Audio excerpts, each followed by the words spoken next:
Frieren episode 10 review. So, hello everyone, Monon here. This I think is the best episode so far. I have to say guys, this was an amazing episode. I loved the backstory with Frieren Flamme, her master, her mama. And she's just like, oh, but we're gonna hide our powers and so on. First of all, I'm explaining the video here, right? So, see the reaction today. The reaction currently is not working. I don't know why. But like I said, this was genuinely my episode so far. It's the best, that's why I felt I had to make a review. But I say if the video is like, 100 likes or something, then I will try to fix the reaction. Because I have a reaction recorded for the for the episode. And I'm like, my God, it's awesome. Why do I like it for that? Well, I mean, as I said, I like it a lot, right? Because, of course, her master taught her how to, control her powers, right? And hide her powers and so on.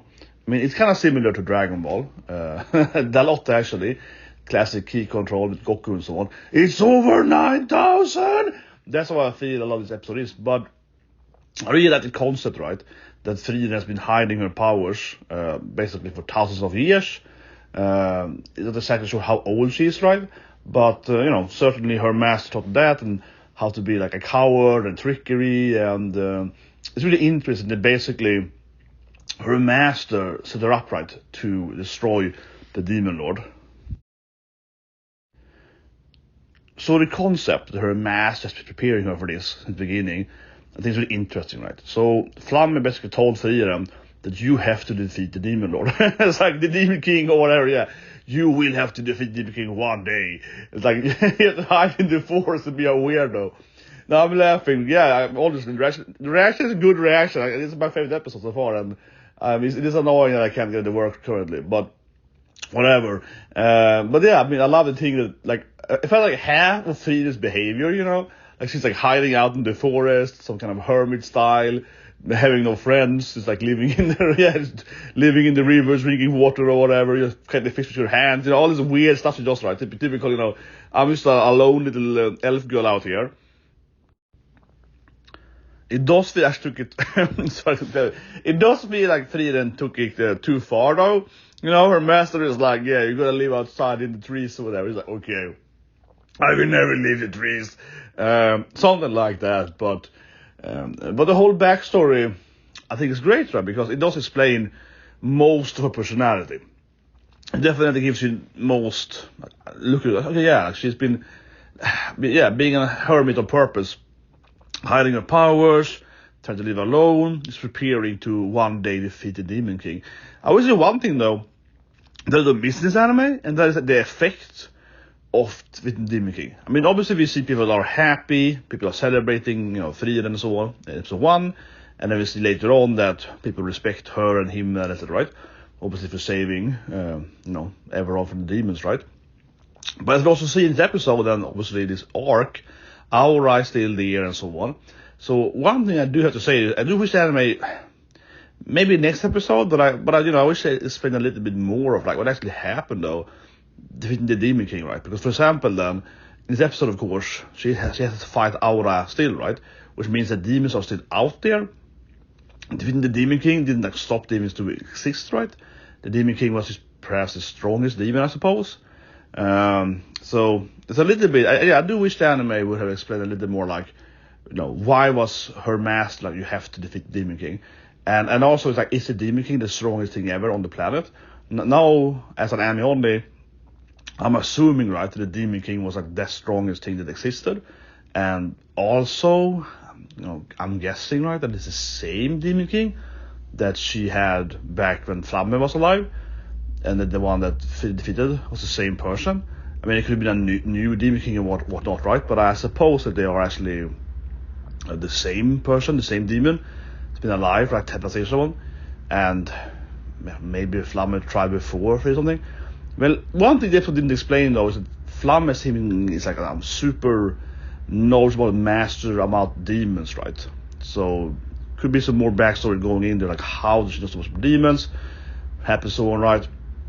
And that also brings me to the actual encounter then with Aura. And that brings us to the encounter with Aura, of course. Now, I have to be modern, right, to be like, oh, this is bad. No, but in one way, this is beautiful, right? and it perfectly fits the storyline. Of course, she, as a demon, using her, I guess, her Libra power, right? Her Libra is like, the weight of the scale power, and depending on who has the highest mana, who wins, right? And of course, perfectly comes back to what Frieren and Flamme was doing, right? Hiding their powers, where demons are very proud of their mana, and, they're sort of very cowardly about it, which is the whole episode's about. I will say, though, that I think Flamme's explanation makes a lot of sense, right? That for humans, they have wealth, right? They have status. In human and elves, they can have, that they can have their money, they can have on a house, on a, whatever, right? That gives you status in society. But demons don't have that. Demons have a society, but it's basically just built out who's the strongest. So they always basically are beaking out their mana, of course, and they can't really relate to humans and so on, hiding it, right? Yeah. So it makes sense.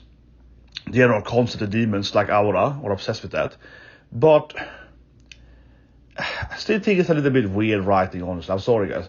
It's my favorite episode. It really is. That's why I'm doing this review anyway, even if the recording doesn't work currently. But the problem for me, of course, with the episode is that, let's say that, she still knows that Frieren defeated the Demon King. That's why I think logically it doesn't really go out, unfortunately. I mean, yes, Aura is the perfect example of, I've been hiding my mana. But the problem is that Frieren has defeated Aura's king, right? And of course, you can argue and say that, Frieren defeated the Demon King with Himmel and so on, with the Himmel party, right? And you can say that, she has not just, the mage standing on the sidelines. But isn't it really strange, So I do think that one issue is that the demons are just too stupid, right? I do agree with the concept that they are, obsessed with showing their mana, and that Flamme could trick demons when Frieren was young, right? Showing her how to trick them and so on. All that makes sense, so don't get me wrong. But it's that it should be harder to trick people when they realize this is Frieren the Slayer, right? This is what I mean. Yeah, that's a little bit weird. It's perfectly fine that Frieren actually managed to, trick them up to the point, right? In her flashbacks, right? Her and Flamme could trick demons and so on, etc.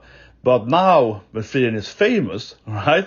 Yes, Lugner couldn't really recognize the first one, but she is still, the famous Frieren, right? He figured it out, right, when he was fighting Fan, and so on. So it's a little bit wait, but isn't she the super famous elf, And Aura knows who she is, right? She knows she's the one, the big Demon King. So what I like to see, and it's very much Dragon Ball, over 9,000! And then she loses, right, because, of course, yeah. Oh no, her powers are way higher, yeah. It's very, very Dragon Ball, seriously. It is an over 9,000 scene. While it's happening, I still feel it's a little bit but shouldn't she realize that? Let's put it in a Dragon Ball context, right? Because it is similar to Dragon Ball. The Frieza and his guys are over 9,000, No, that's actually with Vegeta and Nappa, I know. But my point is that, what if Goku has first defeated Frieza, right? So if Goku had beaten Frieza, and then he went and met Nappa and Vegeta, these guys would be it's over 9,000! No, they wouldn't be probably. So they would be he has to have incredibly high ki, right? Incredibly high energy, else he wouldn't be able to defeat Frieza. So they probably figured out that the discussions are wrong, you know what I mean? So I do think that is a little bit of a wet blanket, the whole thing. I like the whole concept of it, but I also think that Aura is just too stupid. It's a little bit more but she did defeat the king before you, yeah, it's like I said, she basically had beaten Frieza, and now she's fighting Nappa and Vegeta in that order. They're wait, how did you defeat the king then? You would think they would be wait a minute. So, I like the episode, but I think the demons, because it's supposed to be cunning and intelligent, they should be able to figure out that she's lying. It is in this case, but she knows she's the Kingslayer, At least now she'll be wait a minute, what happened here? But anyway, guys, hope you subscribe, hit the like button, set 100 like, guys, then I will try to fix the reaction part, what happened in that video. And I'll see you guys tomorrow with Spike's family, and one person, have a great day.